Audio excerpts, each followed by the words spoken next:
सीताराम। रावण ने माता सीता का हरण क्यों और कैसे किया था? रामायण काल में यदि हम सब ने सबसे बड़ी घटना की बात करें तो वह था भगवान राम और रावण के बीच का युद्ध। और उस युद्ध का कारण था माता सीता का रावण के द्वारा हरण कर लेना, अर्थात सीताहरण। त्रेता युग में राजा दशरथ के यहाँ भगवान विष्णु के 7वें अवतार श्री राम का जन्म हुआ था। श्री राम और माता सीता के विवाह के कुछ दिन बाद राजा दशरथ उन्हें राजा बनाने की घोषणा कर चुके थे। राज्याभिषेक से ठीक पहले कैकेयी ने राजा दशरथ से अपने 2 वर मांग लिए, श्री राम को 14 वर्षों का वनवास और भरत को राज्य। इसके बाद श्री राम सीता और लक्ष्मण के साथ वनवास को गए थे। वनवास 14 वर्षों का था। इसमें करीब 12 वर्ष उन्होंने चित्रकूट में ही निवास किए, लेकिन बाद में चित्रकूट से पंचवटी पहुंचे। पंचवटी से माता सीता का हरण हो गया। इसके बाद सीता जी की खोज और रावण का वध हुआ था। इन सब में करीब 2 वर्षों का समय लगा। एक दिन शूर्पणखा नामक एक राक्षसी पंचवटी में जा पहुंची और तभी उसकी नज़र भगवान श्री राम पर पड़ी। भगवान श्री राम पर वो मोहित हो गई।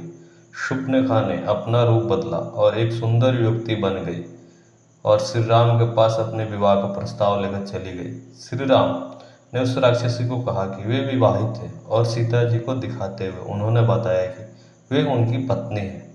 उसके बाद शूर्पणखा ने विवाह का प्रस्ताव लक्ष्मण जी के पास आ गई और लक्ष्मण जी ने भी मना कर दिए। तब शूर्पणखा को गुस्सा आ गया और उसने माता सीता पर आक्रमण कर दिया। यह देख लक्ष्मण जी को गुस्सा आ गया और उन्होंने शूर्पणखा की नाक काट दी। नाक कटते ही वो अपने असली रूप में आ गई और चिल्लाते हुए अपने भाई खर और दूसड़ के पास जा पहुंचे। उसने अपने भाई को श्री राम और लक्ष्मण के बारे में बताया और उसने अपने अपमान का बदला लेने को कहा। बहन द्वारा बताई गई बातें सुनकर दोनों भाई आग बबूला हो गए और वो श्री राम और लक्ष्मण से अपनी बहन का बदला लेने पंचवटी जा पहुंचे। खर और दूसर भी श्री राम और लक्ष्मण के हाथों मारा गया। शूर्पणखा के भाइयों की मृत्यु के बाद अब वो और ज्यादा अपमानित महसूस करने लगी थी। अब वो राक्षसों के राजा लंकापति रावण के पास रोती चिल्लाती हुई जा पहुंची। उसने रावण को अपने भाइयों की मृत्यु और सीता की सुंदरता के बारे में बताते हुए रावण को श्री राम और लक्ष्मण से युद्ध करने के लिए उकसाया। रावण तुरंत ही पंचवटी जा पहुंचा। वहां माता सीता के रूप को देखकर रावण के मन में कुटिल विचार आ गया। साथ ही श्री राम और लक्ष्मण की शक्तियों के आंकने के बाद उसको यह महसूस हो गया कि उनके रहते हुए सीता जी का कुछ भी नहीं बिगाड़ सकता। रावण अब यह सोचने लगा कि सीता जी का हरण कैसे करना है।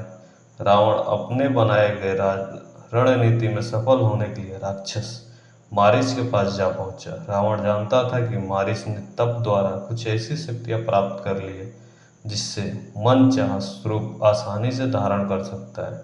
रावण की बात सुनने के बाद मारीच का मन तो उसके साथ शामिल होने को नहीं था, परंतु वह उस काम को करने के लिए मान गया। उसने सोचा कि रावण के हाथों से मरने से बेहतर है कि भगवान श्री राम के हाथों ही मृत्यु मिले। खुश मन से मारीच रावण के साथ पंचवटी की ओर चला पड़ा। रास्ते में रावण ने मारीच को बोला कि तुम स्वर्ण मृग का रूप धारण कर पंचवटी में श्री राम कुटिया के आसपास तब तक घूमना जब तक सीता की नजर तुम पर ना पड़ जाए। पंचवटी पहुंचकर मारीच ने वैसा ही किया जैसा उसको करने के लिए कहा गया था। जब सीता जी की नजरें उस स्वर्ग मृग पर पड़ी तो उन्होंने उसको हासिल करने की इच्छा श्री राम को बताई। श्री राम ने अपनी पत्नी का इच्छा का मान रखते हुए अपने भाई लक्ष्मण को सीता जी का ध्यान रखने को आदेश देकर अपने धनुष लिए उस मृग के पीछे जंगल की ओर चल पड़े। काफी समय बीत जाने के बाद जब श्री राम जंगल से नहीं लौटे तो माता सीता को चिंता होने लगी और उन्होंने लक्ष्मण जी को जंगल जाने के लिए कहा।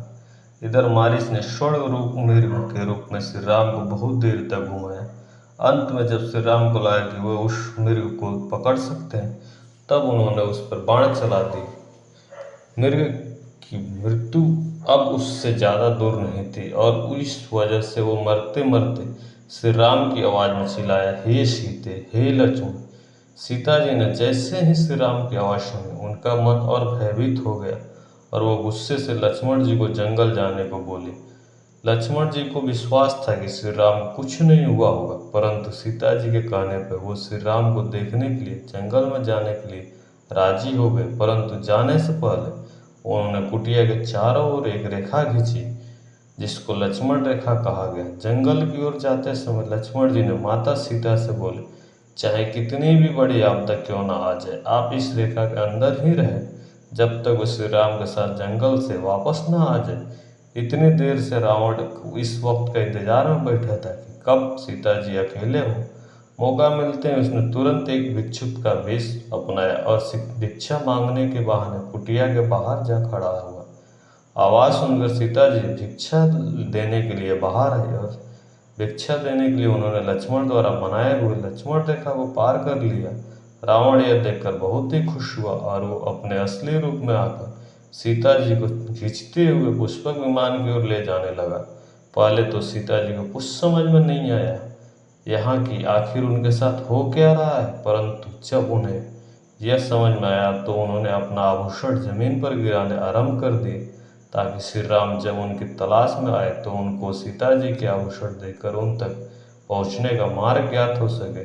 रावण के संग जाते समय माता सीता सहायता के लिए चिल्ला रहे थे। यह सुनकर एक विशाल पक्षी जिसका नाम जटायु था, वह रावण से लड़ने के लिए आया, परंतु रावण ने उसके पंख को काट दिया, जिसकी वजह से वह धरती पर गिर गया और कहने लगा। दूसरी ओर वन में राम और लक्ष्मण मिल चुके थे और तब बात करने पर उन्हें मालूम हुआ कि यह जरूर किसी की साजिश है और अब कोई अनहोनी ना हो गई हो। तभी श्री राम और लक्ष्मण जी भागते हुए कुटिया पहुंचे और माता सीता को ना पाकर उनको सब कुछ समझ में आ गया। श्री राम और लक्ष्मण जी माता सीता जी के खोज में निकल पड़े। रास्ते में उनको माता सीता द्वारा गिराए हुए आभूषण मिले, जिसे देखकर उनको ज्ञात हुआ कि उनका अपहरण हो गया है। थोड़ी दूर और आगे जाने के बाद उनकी मुलाकात जटायु से हुई और उन्होंने श्री राम और लक्ष्मण को सारी बात बताई। इससे श्री राम और लक्ष्मण जी को रावण के बारे में पता चला कि रावण ने माता सीता को लंका लेकर आया है। वीडियो अच्छी लगी हो तो लाइक, शेयर और ऐसे ही वीडियो को देखने के लिए हमारे चैनल को सब्सक्राइब जरूर करें। धन्यवाद।